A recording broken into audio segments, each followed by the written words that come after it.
Bueno, vamos a ver las progresiones geométricas. Hemos visto las aritméticas en el vídeo anterior, vamos a ver ahora las geométricas. Bueno, pues la aritmética se pasaba de un término al siguiente sumando por una cantidad fija, sumando una cantidad fija a la anterior, que se llamaba diferencia. Bueno, pues en la geométrica lo que se hace es multiplicar. En vez de sumar, se multiplica por una cantidad fija y no se llama diferencia, sino que se llama razón. Vamos a ver un ejemplo. 1, 3, 9, 27. ¿Qué estamos haciendo? Multiplicando por 3. ¿Vale? Entonces la razón aquí sería 3, que es el número por el que se multiplica para conseguir el siguiente término. Ahora, cuidado que también nos podemos encontrar con esto. Aquí, ¿cuál sería la razón? Estamos dividiendo entre 2, que realmente es multiplicar por un medio. Cuando yo divido por una cantidad, multiplico por su inversa. Si yo divido entre 4, multiplico por un cuarto.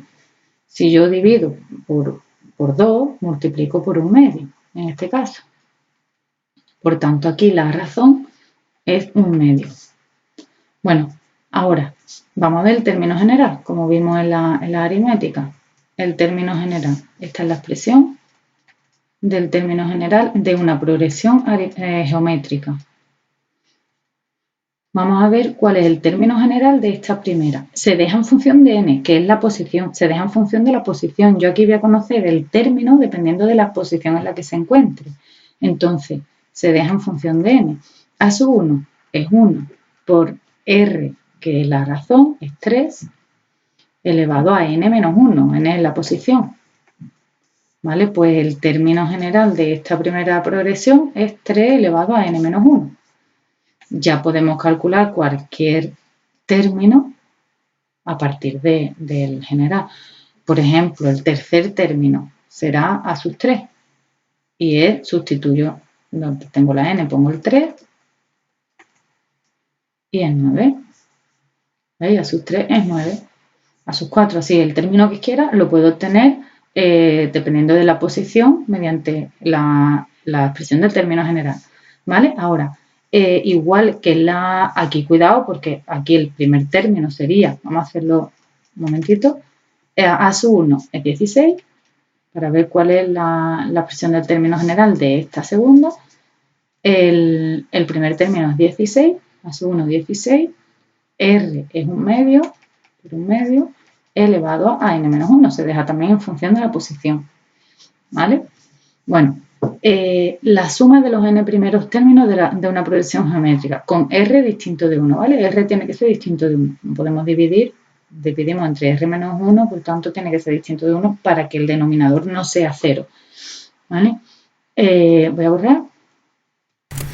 Vale, entonces la suma de los n primeros términos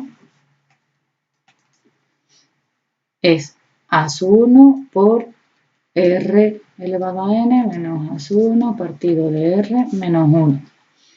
Bueno, entonces, ¿cuál sería aquí la suma de los n primeros términos en esta primera sucesión? Vamos a ver. Sería a sub 1, que es 1, por r 3 elevado a n, menos a sub 1 otra vez, que es 1, partido de r otra vez, que es 3 menos 1, entonces sería 3 elevado a n menos 1 partido de 2. Eso sería la suma de los primeros términos de una sucesión geométrica. Se saca por esta fórmula. Las fórmulas las tenéis que saber.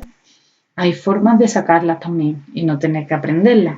También se puede hacer, pero yo ahora mismo voy a dar la fórmula y por ahí la podéis sacar. Si queréis que la explique, también lo puedo explicar en otro vídeo. Bueno,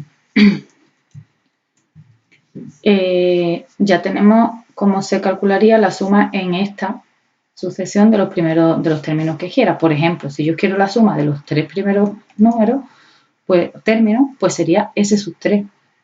Y sustituyo el 3 donde tengo la n, pongo el 3. 3 por 3, 9, por 3, 27, menos 1, partido de 2, 26 partido de 2, que es 13. Entonces, la suma de los 3 primeros números es 13. Aquí la podemos calcular, pero si cogemos más términos es más difícil. 1 más 3, 4, más 9, 13. La suma de los 3 primeros números. ¿Vale? Y bueno, si queréis calcular la suma de los infinitos términos de una progresión geométrica en la que R, el valor absoluto de R es menor que 1, es decir, R tiene que estar entre menos 1 y el menos 1 no entra, y 1, este es 0, será esta formulita de aquí, ¿vale? Solamente tenemos que saber eso, pues el primer término y la razón. Bueno, básicamente como en todas estas fórmulas. Esto ya veremos más adelante cómo lo vamos a usar.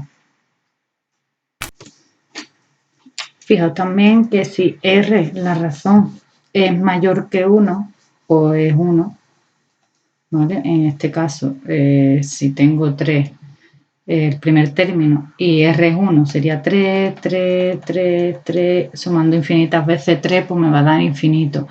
O si tengo R que sea mayor que, por ejemplo, aquí en este caso, cada término es mayor que el anterior, su suma va a ser infinita. Por eso se pone que R sea menor que 1, el valor absoluto de R. Que eso ya de todas formas lo iremos viendo más adelante.